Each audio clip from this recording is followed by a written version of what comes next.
আচলতে চামগুৰি ৰাজহ চক্ৰ বিষয়াগৰাকীয়ে এটা নিৰ্দেশনা জাৰি কৰিছিলে যে খাটোৱাল মৌজাৰ যি বেলগুৰি গেজিং ৰিজাৰ্ভ আছে সেই গেজিং ৰিজাৰ্ভ খালী কৰাৰ নিৰ্দেশনা তেওঁ জাৰি কৰিছিলে আৰু এই গেজিং ৰিজাৰ্ভ ইতিমধ্যে বেদখল হৈছে বুলি তেওঁ উল্লেখ কৰি আচলতে এই গেজিং ৰিজাৰ্ভ খালী কৰাৰ নিৰ্দেশনা জাৰি কৰিছিলে আৰু তাৰে ফলশ্ৰুতিত এতিয়া প্ৰশাসনৰ লোক এইদৰে আহি স্থানত উপস্থিত হৈছে। মই পৰিৱেশটো পোনপটীয়াকৈ দেখাইছোঁ যে যি মুখ্যমন্ত্ৰী ডক্টৰ হিমন্ত বিশ্ব শৰ্মা বেদখলৰ বিৰুদ্ধে সৰব হোৱাৰ পাছতে আচলতে ৰাজ্যৰ প্ৰতিটো দখলকাৰীৰ বিৰুদ্ধে অভিযান চলিছে আৰু তাৰ সমান্তৰালভাৱে এই মুহূৰ্তত চামগুৰিৰ যি ৰাজহ চক্ৰ বিষয়া কাৰ্যালয়ৰ অধীনস্থ বেলগুৰি অঞ্চলত মই উপস্থিত আছোঁ আৰু বেলগুৰি গেজিং ৰিজাৰ্ভত এইদৰে সকলোকে যি নটিচ কালি ইতিমধ্যে ৰাজহুৱা হৈছিলে, ৰাজহ চক্ৰ বিষয়াগৰাকীয়ে জাৰি কৰা যি নটিচ ৰাজহুৱা হৈছিলে সেই নটিচ এই মুহূৰ্তত প্ৰদান কৰা হৈছে। তাৰ পৰিৱেশটো কেমেৰা পাৰ্চন সোণমণিয়ে দেখুৱাইছে যে আৰক্ষীক লগত লৈ ৰাজহ চক্ৰ বিষয়া কাৰ্যালয়ৰ এটা দল ইতিমধ্যে আহি স্থানত উপস্থিত হৈছে আৰু তেওঁলোকে এইসমূহ যি প্ৰক্ৰিয়া এই প্ৰক্ৰিয়াসমূহ এই মুহূৰ্তত সম্পন্ন কৰা দেখিবলৈ পোৱা গৈছে। আৰু ইতিমধ্যে নটিচখনত উল্লেখ আছে যে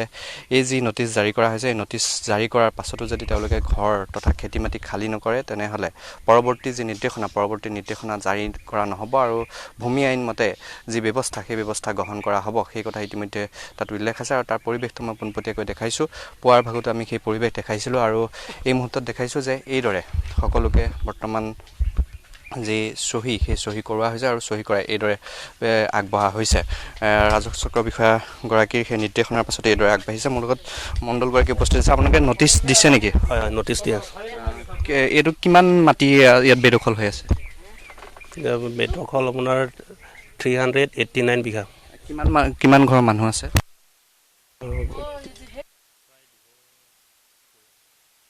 এতিয়া প্ৰত্যেক ঘৰে ঘৰে গৈ আপোনালোকে দিব? হয় হয়, তাকে দি গৈ আছোঁ।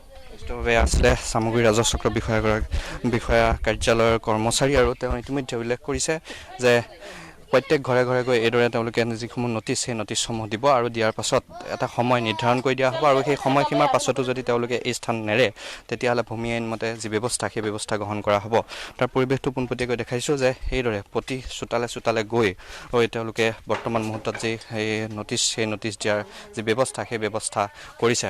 উল্লেখ কৰিব লাগিব যে ৰাজ্যৰ সমান্তৰালভাৱে এই যি স্থান বেলগুৰি অঞ্চলৰ যি গেজিং ৰিজাৰ্ভ ইয়াৰ এটা ৩ নম্বৰ দাগৰ আচলতে কেইবাটাও অংশ ইতিমধ্যে বেদখলীকৃত হৈ আছে আৰু তাৰেই যি বেদখল উচ্ছেদৰ যি অভিযান সেই অভিযান তেওঁলোকে আৰম্ভ কৰিছে।